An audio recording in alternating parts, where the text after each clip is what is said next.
کسی بھائیوں کو عذر ہو، کوئی مجبوری ہو یا کسی نے سفر کرنا ہو تو وہ جا سکتے ہیں، ان کو شیخ صاحب کی طرف سے اجازت ہے۔ یا رسول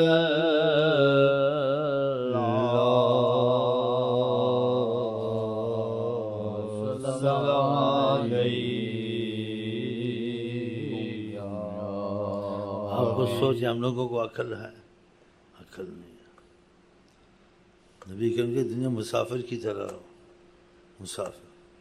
پھر مسافری میں بھی تم کو پتہ نہیں وقفے میں کیا کیا ہو جائے۔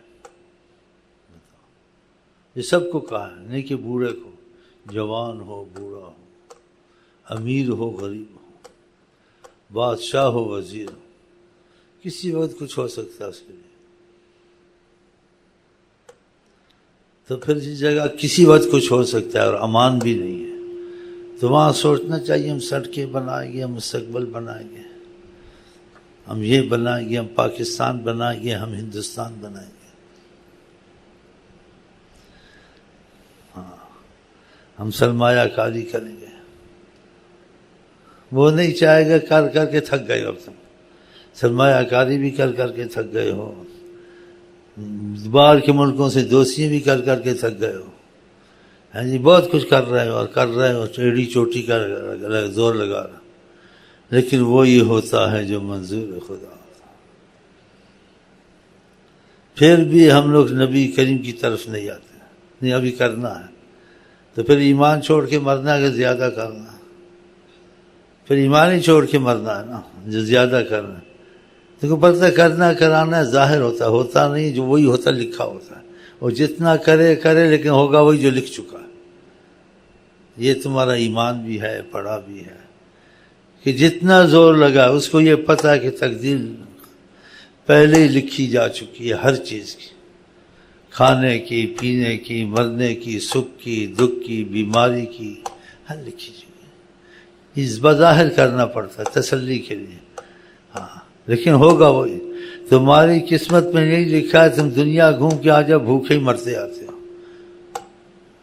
ہاں جی، یا جہاز میں مر گیا، یا ایجنٹ کھا گیا، یا لے کے آیا اتری ڈکیتی نے گولی ماری سارا لے کے چلا۔ اور خدا نے لکھا ہے، نہ باہر گیا نہ کیا، کہ اپنے ملک میں لاکھوں پتی ارب پتی بن گیا، لکھا ہوا تھا۔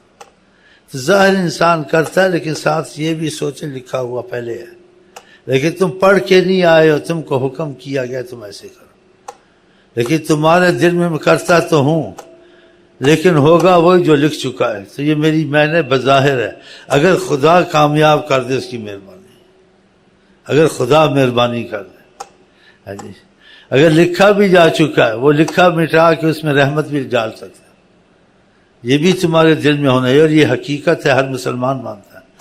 تو پھر کیوں خدا سے دل ہٹا کے چلنا، نمازیں چھوڑ کے چلنا، دعائیں چھوڑ کے چلنا؟ تو لکھے میں بھی تبدیلی خدا کر دیتا ہے، تقدیر میں قضاء و قدر کو خدا واپس کر دیتا ہے، حدیث میں ہے لا يرد القضاء الا الدعاء، یہ دعا جون سی قضاء و قدر اتری ہوئی تم پر مصیبت، عذاب یا برے دن اچھے دن بدل دیتا ہے۔ یہ آقا جی کی باتیں ہیں، یہ سب مفہوم ادھر کا اور صحیح مفہوم ہے، اختلاف کی باتیں اکثر میں یہاں نہیں کرتا ہوں، کوئی نکل جاتا ہو تاکہ عام فہم بات ہو۔ تو پھر یہ نمازیں چیزیں نہیں چھوڑنی چاہیے، جلدی نہیں کریں، بعد میں نماز پڑھ لوں گا، کام پھر کر لوں گا، اچھا جماعت کی نماز نہیں ہے، جاؤں گا تو آدھا گھنٹہ نکل جائے گا، اور میں نے اور کام کرنے ہیں، میں جلدی سے ادھر ہی پڑھ کے نکل جاؤں، یا قضا ہو گئی تو چلو اب کیا کرے، کام ہے، کپڑے پاک نہیں، کام جاتا ہے جائے، اللہ تعالیٰ سے معاملہ خراب نہ کر، ہاں، وہ چاہے گا تو تو نے تھوڑی سی یہ احترام اور احتیاط کی ہے، وہ تجھے سالوں کا رزق ہفتوں میں دے سکتا ہے، یہ انسان کا ایمان ہے، وہ چاہے تو سالوں کا رزق ہفتے میں دے سکتا ہے، اور چاہے تو ساری عمر بھوکا ہی مرے، پڑھا بھی ہے، لکھا بھی ہے، نوکری نہیں ملتی، اب نوکری ملی ہے تو بیماری لگ گئی ہے، اور بیماری کے ساتھ اتفاق سے ڈکیتی گھر میں آ گیا، بولا شور نہ کرنا، خون خرابہ ہوگا، فریج میں کھا پی کے سب کچھ لے کے، چابیاں بھی موٹر کی لے کے اس سے چلا گیا، ہو گیا، کر لیا۔ تو انسان کا سب کچھ لکھا جا چکا ہے، لیکن انسان دیکھ کے نہیں آئے. وہ یہ نہ کہ میں سبب نہیں کرتا، جی لکھا ہوا بس میں رزق خود ہی مل جائے گا. نہیں کرنا ہے آپ. اس کے بعد کہو جب نہ ملے ایک چیز ہو جائے پھر کہو بھائی یہی مقدر. پہلے نہیں کہنا ہے. تعلیم ایسی ہے. تم کو مرض ہے، مصیبت ہے، تم یہ مت کہو لکھا ہوا جی شفا ہو جائے گی، ہم نے کیا جاننا. تم جاؤ کرو، کراؤ، پرہیز کرو، ڈاکٹر پر. بعد میں اگر جو کچھ ہو جائے پھر کہو مقدر میں ایسا الحمدللہ علی کل ثواب ملے گا، لیکن پہلے کرنا ہے. ایسے ہی ان چیزوں کو اگر سوچو تم کو راحت ہو جائے. من آمن بالقدر امن من القدر. اہل طریقت کہتے ہیں، اور یہ غالباً حدیث کا مفہوم ہے اور صحیح بھی ہے. جس نے تقدیر کو سوچا، ایمان تقدیر پہ لایا، وہ بے فکر ہو گیا. اس کو پتہ ہے نئی چیز تو نہیں ہوگی زور لگانے سے، ہوگا تو وہی. وہ اس کو غم نہیں ہوتا، سوچ نہیں ہوتی، سکون سے ہوتا. من آمن بالقدر امن من القدر. اس کو رنج غم نہیں ہوتے، سکون سے رہتا. اس کو پتہ جو کچھ بھی کروں گا تو لکھا تو ہو کے رہے گا، یہ ہوگا تو. ہاں اگر مہربانی کر دے لکھے میں بھی تبدیلی آ سکتی ہے، رحمت آ سکتی ہے. تو پھر خدا سے رحمت کا رابطہ نہیں توڑنا چاہیے. اس سے زیادہ مصیبت آتی، بے چینی ہونا، زور لگانا، حرام حلال کھا جانا، خدا تعالیٰ کی عبادت کو آگے پیچھے کرنا، ایمان کو بھی خود چھوڑنا. تم ظاہر رزق کو نہیں چھوڑتے، ہوگا تو وہی کرتے تو ہونا. ایسے ظاہر ایمان کو بھی نہ چھوڑو. اب پتہ نہیں آخر میں جہنم کا کام کر کے مرتے ہیں، ہم جنت کا کرتے ہیں. لیکن انسان میں ایک خدا چیز رکھیے، کوشش میں لگا رہتا ہے. جیسے دنیا کی کوشش میں لگے رہتے ہو، پتہ بھی ہے نہیں ٹھیک ہے سبب تو کرنا چاہیے، وسیلہ تو کرنا چاہیے. ایسے آخر کے وسیلہ کرنا چاہیے، سبب کرنا چاہیے. اب پتہ نہیں جنت جاتے ہیں جہنم جاتے ہیں، آخر میں کیا کرتے نہیں پتہ ہے. لیکن اس میں زیادہ فائدہ احتیاط ہے کہ خدا تعالیٰ کی محبت کے کاموں کو مقدم کرنا. یہ علامتیں ہیں کہ اس کی سعادت زیادہ ہے. اس پہ علامتیں ہوتی نا. یہ آگے کام پیچھے دوسرے کر دیتا ہے، لیکن خدا کی محبت کے کام، نماز کے کام، درود، یہ چیزیں یہ بہت پابندی اور احتیاط سے پڑتا ہے. اس کی علامتیں اچھی علامت بھی تو ہوتی ہے نا. تقدیر نہیں لیکن تقدیر جب چلتی پتہ جس کی تقدیر کو اچھی معلوم ہوتی ہے. اچھے کام محبت کے زیادہ کرتا ہے، دوسرے کم ہوتے ہیں. تو انسان کو یہ جو خدا نے قرآن میں کہا ہے کہ وَذَكِّرْ فَإِنَّ الذِّكْرَ تَنفَعُ الْمُؤْمِنِينَ، ان کو یاد دہانی کرائے محمد صلی اللہ علیہ وسلم. یہ ایک دوسرے کو سمجھائیں، بتائیں تو فائدہ ہوتا ہے. تو کہا تنفع المومنین، ایمان والوں کو فائدہ پہنچتا ہے. آپ دیکھو جو ایسی باتیں دیتے کرتے ہیں، مجلس میں بیٹھتے ہیں اور جو آتے ہیں وہ ساری یہ اعتراف کے جو 4 دن 6 دن ہم مضبوط رہتے ہیں، پھر ڈھیلے پڑ جاتے ہیں. تو پھر ادھر بھی ماحول بناؤ، گھر میں بھی ماحول بناؤ، ادھر بناؤ کہ 2-4 دن زندگی کے ادھر تو امان ہے نہیں، ضمانت تو ہے نہیں. کم از کم آخرت کے اعمال کی اور ایمان کی علامت اچھی نکلے، ادھر تو آرام سے رہیں. ایمان لے کے مرے. آقا جی کہتے ایمان والا راحت پاتا ہے. تو جب ایمان کے کام کر کے مرے گا یا ایمان کے کام چھوڑ کے دوسرے کام کر کے مرے گا تبھی راحت پائے گا نا. ادھر تو راحت کا سوال ہی پیدا نہیں ہوتا. آپ دیکھ لیں، بادشاہ ہے، وزیر ہے، امیر ہے، سارے کام پیسے سے نہیں دور ہوتے، سارے دکھ پیسوں سے دور نہیں ہوتے. دیکھ لو کسی سے بچو، بچ نہیں سکتے جب تک خدا نہ بچائے، کوئی بھی، نہ ہم نہ وہ. ہاں نہ وہ نہ ہم. یہ قرآن میں بھی ہے، حدیث میں بھی ہے کہ لو اجتمعت الانس والجن، آقا جی کہتے آسمان زمین سب جمع ہو جائیں، تمہیں کوئی نفع نقصان پوچھا یہ ہو ہی نہیں سکتا جب تک کہ خدا کی طرف سے نہ. تو پھر ایمان اسی کو کہتے ہیں، خدا کی بات پر ایمان رکھنا، نبی کی بات پر ایمان رکھنا. تو تم ان چیزوں سے بے فکر ہو جاؤ. ایڈ کی مرض تم کو نہیں مارے گی، تم کو ایڈ سے پہلے ایکسیڈنٹ ہی مار دے، پھر ایڈ سے پہلے تمہیں کوئی اور ہی مصیبت ہے، لڑائی ہو گئی، یہ ہو گئی، اسے تم کو گولی مار دی، پھر اب ایڈ کی فکر میں بیٹھا ہے.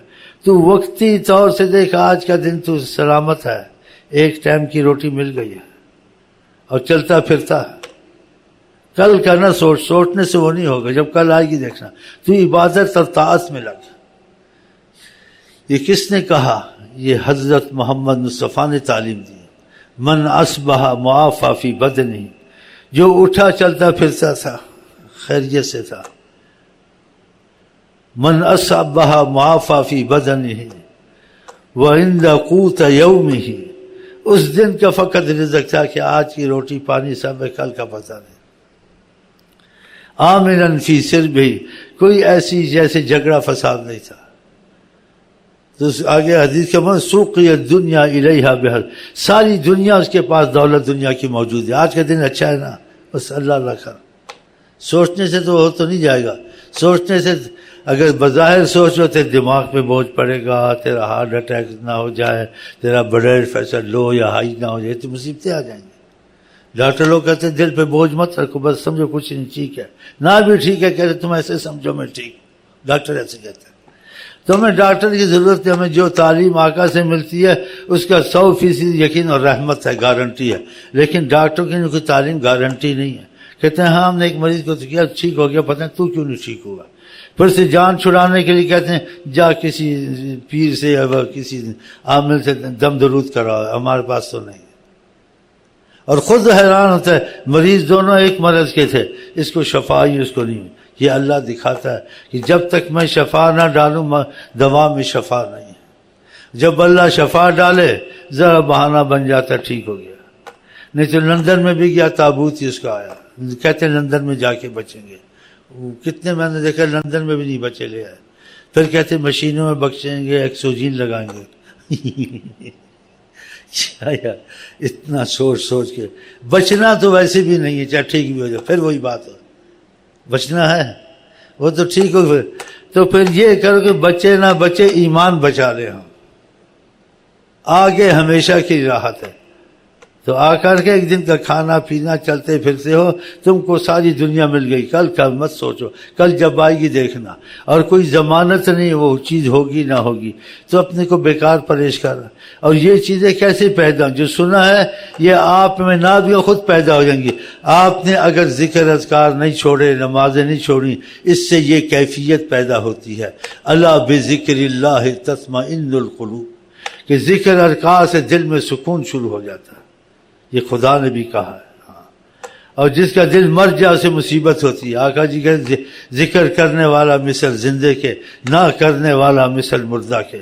جو اکثر ذکر نمازوں میں رہتے ہیں ان کے کام میں بھی آسانیاں ہوتی ہیں، تقدیر بھی بدلتی ہے، وہ اکثر سکون سے رہتے ہیں، اکثر سکون سے رہتے ہیں۔ تو اس چیز باتوں نے آپ کو اتنی تسلی دی ہے، قرآن کی باتوں نے، حدیث کی، کہ آپ کا واقعہ باتیں دل مانتا ہے اور یہ سب کچھ صحیح ہے۔ یہ بات ذکر اذکار کریں گے آپ کو اور سکون نصیب ہوگا، نوکری میں سکون ہوگا، مردوں میں سکون ہوگا، کیونکہ دل کا جب انسان کا سکون سے نہیں ہوتا، بہت سی وہ جیسے نا اود پٹھان اور چچڑا پن کیا کیا اس کو شروع ہو جاتا ہے، یہ سب ٹھیک ہو جائے گا۔ تو آقا جی رحمت للعالمین ہے، ہمیں ہر معاملے میں، دین میں، دنیا میں، رزق میں ان کی تعلیم کو دیکھنا چاہیے، کیونکہ اس عالمین میں مصیبت ہی مصیبت ہے۔ ان مصیبتوں کو دور کرنے کے لیے ان کو اللہ نے رحمت للعالمین بجایا۔ تو پھر اللہ تعالیٰ کرے ذکر اذکار تسبیح میں مضبوط ہو جائے، کہیں انشاءاللہ تعالیٰ، کیونکہ شیطان کو بڑا غصہ آ رہا ہے، بڑا غصہ آ رہا ہے، اور جو پیدا ہوتا ہے اس کے ساتھ شیطان ضرور ہوتا ہے۔ اگر اس وقت 1000 آدمی ہے تو 1000 شیطان موجود ہے۔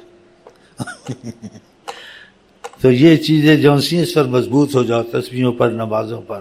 جلدی میں یہ کر لوں خدا کی رحمت کو توڑ کر، خدا سے رابطہ توڑ کر، نمازوں کو چھوڑ کر، تسبیحوں کو چھوڑ کر، صبح کی نماز کو چھوڑ کر، یہ پریشانی بڑھے گی، کچھ نہیں ہوگا، کیونکہ جو ہونا ہے وہ ہو کے رہنا ہے، وہ لکھا جا چکا ہے۔ ہاں اس میں خدا لطف کر سکتا ہے، تبدیلی کر سکتا ہے، رحمت کر سکتا ہے، تو پھر خدا کی رحمت کی طرف ہوں گے تو تبدیلی ہوگی نا، نہیں تو مصیبت پہ مصیبت ہوگی۔ ہاں تو تم جاتے ہو لیکن ایک دم سیدھے ہونے والے نہیں ہو، کیونکہ تمہارے ذہن پہلے ہی الٹائے ہوئے، کالجوں والوں نے، دوسرے والوں نے یہ کرنا، اور اخباروں نے اور ٹی ویوں نے، کیونکہ وہ عقل کے حساب سے بات کرتے ہیں یا اندازے کے حساب سے بات کرتے ہیں۔ ہم تم قرآن اور حدیث یعنی اللہ کے علم سے بات کرتے ہیں۔ تو اللہ کا علم، قرآن کا علم بہت زبردست ہے. اس کے ثبوت کافروں کو، مسلمانوں کو ملے ہیں کہ قرآن جب اترا اس وقت نہ سائنس تھی نہ یہ باتیں تھیں. خدا نے سائنس کے معاملے کی باتیں کی، سب کی، اس چیز کا وجود نہیں تھا. وہ سب صحیح نکل رہا ہے اور لوگ کا اعتراف کریں واقعہ یہ کتاب عجیب ہے. کہ آقا کہیں سائنس پڑھنے گئے تھے، معلومات لیتے تھے؟ بتائیں آپ. اتنی زبردست یہ کتاب ہے قرآن. کوئی یہ کتاب لائے مشکل ہے. خدا نے کہا اس میں اگلوں پچھلوں کا علم ہم نے رکھا ہوا ہے. اس میں کوئی چیز ہم نے نہیں چھوڑی جس کا ہم نے علم نہ رکھا. پھر آپ گمراہ ہوتے ہیں، اپنے کو پریشان کرتے ہیں. تو اللہ تعالیٰ کرے ہمیں نبی کریم سے محبت ہو جائے اور اس محبت میں ہم ان کی ترتیب سے چلیں تو دین دنیا سب آسان ہو جائے گی انشاءاللہ. اور یہ حقیقت بھی ہے. چلیں بسم اللہ.